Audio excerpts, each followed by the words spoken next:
और शेयर आज फोकस में रहेंगे, दो क्या बल्कि चार शेयर फोकस में रहेंगे और वो हैं ट्रेंट और बीएल की एंट्री हो गई है निफ्टी में, निफ्टी 50 में। और ये जगह ले रहे हैं डिवीज लैब की और एलटीआई माइंट्री की। प्रशांत जी, आपसे व्यू जानना चाहेंगे, ट्रेंट और बीएल ये दोनों हाल फिलहाल चले हुए शेयर हैं। बीएल में हम लोअर लेवल से रिकवरी देख रहे हैं, जब बात करें तो एक तरफा मूव आ रहा है, साल भर में तो डबल से ज़्यादा हो ही गया है। लेकिन इस महीने की ही बात करें तो 9-10% के आसपास की तेज़ी आ चुकी है और इस पर सिटी की रिपोर्ट भी आई थी 9,000 रुपये से ऊपर के टारगेट के लिए। इन दोनों शेयरों को जरा चेक करके बताइए कि आप तेज़ी कंटिन्यू करेगी, क्योंकि जो इनफ्लो आउटफ्लो होना था इस खबर के दम पर वो तो ऑलरेडी हो चुका है। तो अभिषेक जी, यहाँ पे अगर हम खबर के तौर पर देखें तो डेलीज लैब आउट हुआ था, तो शुक्रवार को सबसे स्ट्रांग मूव डेलीज में आई थी। मुझे लग रहा है कि जो पैटर्न मुझे नजर आ रहा है ट्रेंड में, तो यहाँ इस लेवल पे मैं इसको चेज नहीं करूंगा, बट डेफिनेटली ये stock buy on dips category में जा रहा है और बहुत ही स्ट्रांग परफॉर्मेंस रहा है पिछले करीबन 1 से 1.5 साल से। यहाँ पे अगर हम देखें तो अभी एग्जिस्टिंग रणनीति क्या होनी चाहिए, जिनके पास ये पोजीशन है वो होल्ड करें और ट्रेल करें। ट्रेल किस तरह से करें, तो आप अगर देखें तो इसमें करीबन पिछले 6 से 7-8 दिनों से प्रीवियस डे लो टच नहीं हुआ है। आप यही चीज यूज कर सकते हो। अभी हम ऑलमोस्ट 7,800 पे है, 850 के आसपास है। आप 7,750 ये ट्रेलिंग स्टॉप लॉस सिस्टम में रख दीजिए, या अगर एक पोजिशनल व्यू है तो 7,650 भी रख सकते हो, क्योंकि अच्छी अच्छी मूव मिली हुई है, तो थोड़ा डीप स्टॉप लॉस भी ट्रेल करने के लिए रखे तो कोई हर्ज नहीं है। बट यहाँ पे चेज में नहीं करना चाहूंगा, एक अच्छी डिप आई उसके बाद डिसीजन ले सकते हैं। बीएल की जहां तक बात है तो यहाँ पे मुझे लग रहा है कि एक clear lower top lower bottom का पैटर्न नजर आ रहा है। हर रैली बेची जा रही है, तो मैं यहाँ थोड़ा वेट करूंगा और मुझे लग रहा है कि ये स्टॉक जब तक फिर से एक बार 300-305 के जोन के ऊपर क्लोज ना हो, मैं थोड़ा ट्रेडिंग के हिसाब मोमेंटम के लिए इसमें वेट एंड वॉच की रणनीति रखना। ये आपके लिए सलाह दोनों के दोनों शेयरों पर। आदित्य, आप जरा बायोकॉन चेक कीजिए। बायोकॉन के लिए एक नेगेटिव खबर है कि इनकी बेंगलुरु की जो एपीआई प्लांट है यूएसएफडीए से 4 आपत्तियां मिली हैं। पिछले महीने भर की बात करें तो 30 रुपये के रेंज में ये शेयर कारोबार किया है।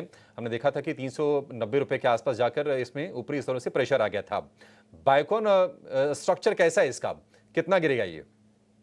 बिल्कुल, अगर आप देखें तो कुछ 1-2 हफ्ते में स्टॉक को ऊपर के लेवल से रिजेक्शन मिला है। 380 के लेवल से फ्राइडे से भी स्टॉक उतरा। वेडनेसडे को भी करेक्शन देखने को मिला और ऊपर का एक इम्पॉर्टेंट रेजिस्टेंस है 390 और कॉल राइटर्स भी काफ़ी हावी है। तो नेक्स्ट जो लेवल निकल के आ रहा है बायोकॉन का वो है 355 का। तो यहाँ पे मुझे लगता है कि स्टॉक एक बार रीटेस्ट कर सकता है और फिर देखना चाहिए कि स्टेबिलिटी बना रहा है कि और गिर रहा है, फिर एक डिसीजन लेना चाहिए। बट ओवरऑल जैसे कि न्यूज़ है वैसे टेक्निकली भी यहाँ पे एक बेरिश स्ट्रक्चर बन रहा है। ठीक है, कमजोरी के संकेत मिल रहे हैं बायोकॉन के शेयर में। शुक्रवार को हमने देखा कि आखिरी के 1-1.5 घंटे में रिलायंस ने बड़ा गजब का जोश दिखाया और 3,050 के आसपास जाकर बंद हुआ। प्रशांत जी, रिलायंस करीब 2.25% की तगड़ी तेजी। आप ये बताइए कि ये आपको कहां तक जाते हुए दिख रहा है शेयर ये, और जिसके पास अगर नहीं है क्या ट्रेड कर लें इस लेवल पर भी? जैसे मैंने शुरुआत में कहा, मुझे लग रहा है अगले 3-4 दिनों के लिए कंसोलिडेशन तो थोड़ा डिप मार्केट में आ सकता है। तो मेरी बाइंग लिस्ट थोड़ी कम होगी, बट वॉच लिस्ट पे स्टॉक्स काफी होंगे, जिनमें से रिलायंस डेफिनेटली टॉप पे जा रहा है, एचडीएफसी बैंक टॉप पे जा रहा है। तो ये स्टॉक्स में वेट करूंगा सही लेवल्स पे आने के लिए। जहां तक रिलायंस की बात है तो यहाँ मुझे लग रहा है कि पिछले 2-3 दिनों में एक इंडेक्स मैनेजमेंट के हिसाब से पार्टिसिपेशन आया overall.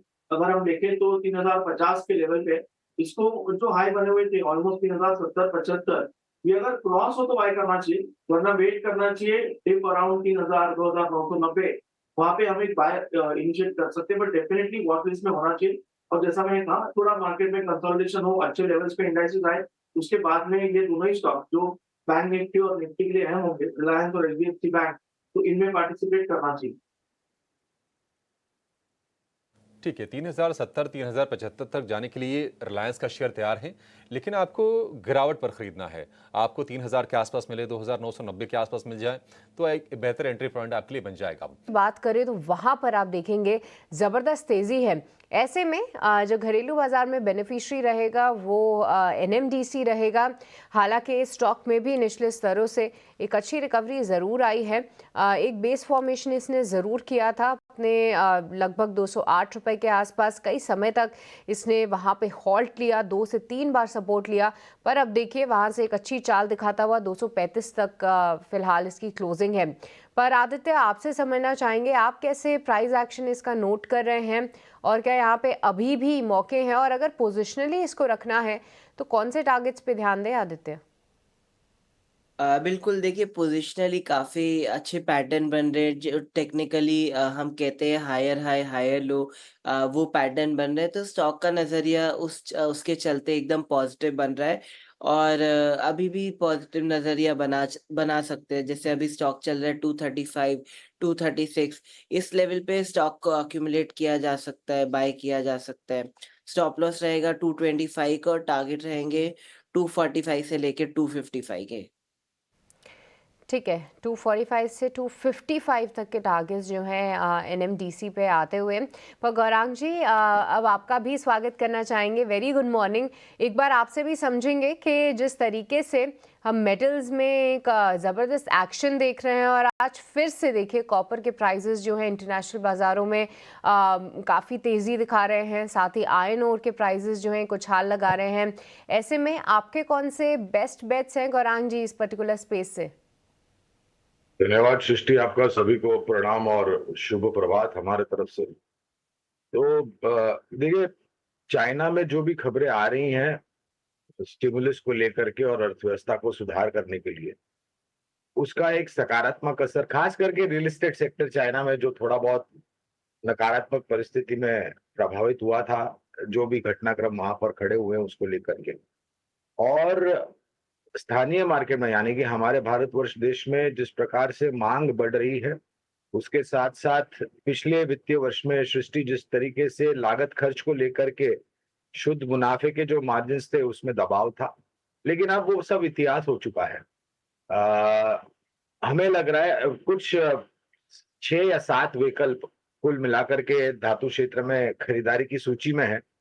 Tata steel, JSW steel, JSPL, Hindalco, Vedanta,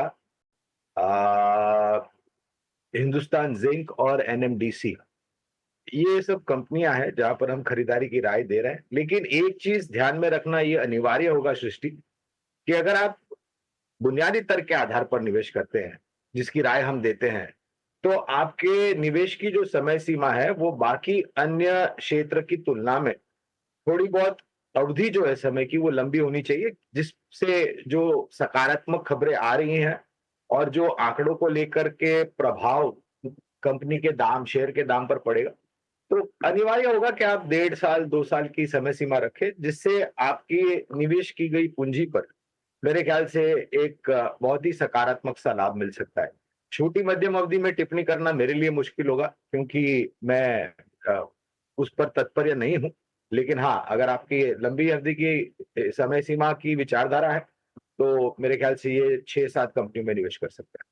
ठीक है, तो टॉप बेट समझी हमने गौरांग जी से कि पूरे स्पेस में से कहाँ पर आप लंबी अवधि में पॉजिटिव रह सकते हैं, व्यू बना सकते हैं। पर जब आयरन ओन के प्राइजेस जो है वो ऊपर जाते हैं, ये जो है थोड़ा सा नेगेटिव ज़रूर होता है स्टील कंपनीज के लिए।